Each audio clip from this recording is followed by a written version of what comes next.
Right. The next question is on child poverty in London. Thanks, Joanne. What we're doing is on child poverty is what we can within the powers that we have.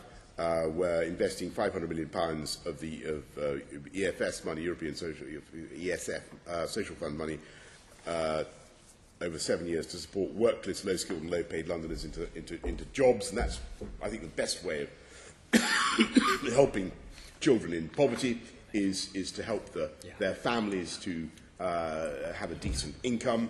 But there are specific things you can do for kids whose lives may be chaotic for one reason or another, and whose parents aren't in a position to deliver the help that they need. So the food programme, breakfast clubs, Magic Breakfast, we support the voucher scheme we're piloting through Alexandra Rose charity to help kids help their families buy fresh fruit and vegetables.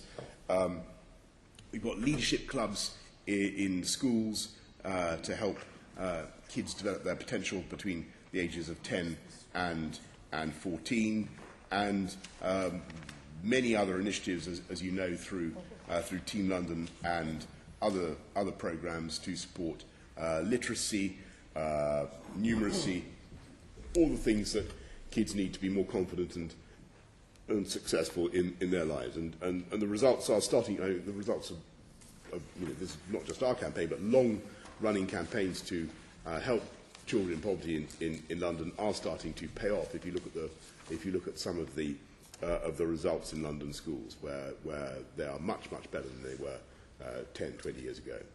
Mr. Mayor, that's all very good, and I want to focus particularly on poverty and what you can do in your role as Mayor, because you said previously that tackling poverty is key to ensuring that children get their best start in life, and I think we would all agree with that. Recent research has shown that 14 of the top 20 boroughs in the country for child poverty are in London, and if I look at my own figures from my own boroughs of Enfield and Haringey, child poverty is actually increasing rather than decreasing. And London's got a particular problem if you take in after housing costs are included.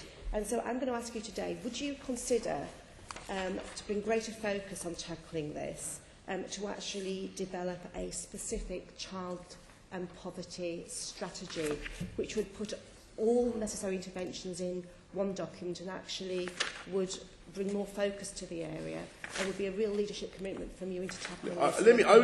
I'm interested in the idea. I mean, I will look at it. It is a matter of concern. I think the biggest driver is the housing costs.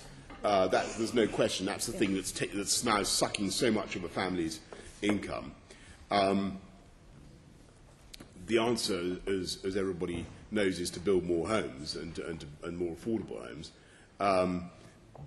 But you know, whether there's advantage in a specific child poverty action group here in London, here in the GLA, I will consider. If you would do, because the government has a strategy. It seems to me that being the capital city, we should have one too, because there are so many cross-cutting themes. No, I understand quite often people operate in silos in their own departments and don't see. Joanne, I'm not dismissing this at all. I'm very grateful. I'm not dismissing perhaps this. if you could do that as soon as I possible. will. You know, we have some great people engaged on that here in the GLA. Whether there's something that they could produce that would be genuinely worthwhile, that would be add value, that I will consider. I don't want to produce a document that is just a sort of hodgepodge of all the things that we're already doing and doesn't really take it further. I think there could be something significant if you could do it. Right, we'll have a look. You. We'll have a look.